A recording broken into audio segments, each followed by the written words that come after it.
may gouty arthritis. Pag morning po, hindi siya makaapak yan sa tiles. Pero ngayon, okay na po siya.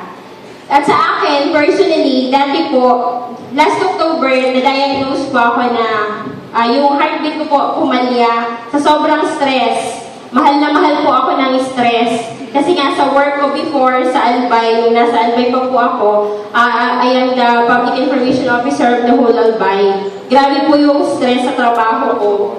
So, nasobrahan na feeling ko, bata pa ako, hindi ako magkakasakit and yet, yun po, yung heart ko nagka-problema.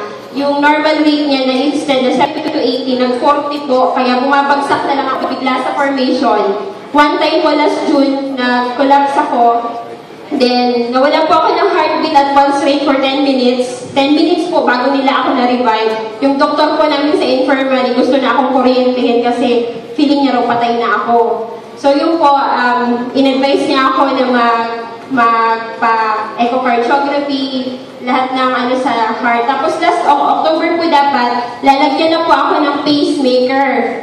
Bibiyakin ako yung heart ko, lalagyan ng pacemaker. Sabi ko, wala pa po akong 250,000. Dok, baka po pwedeng December na lang. Pagbalik ko po last December, after ng RLT, nagpaiwan po ako. Buo na po yung isip ko na magpapalagay na ako ng pacemaker. Pero nung i-check po ako ng cardiologist namin sa Caribbean, sabi niya, anong ginawa ko? Natakot ako, sabi ko, bakit po? Wala na, normal na, okay ka na. So yun po.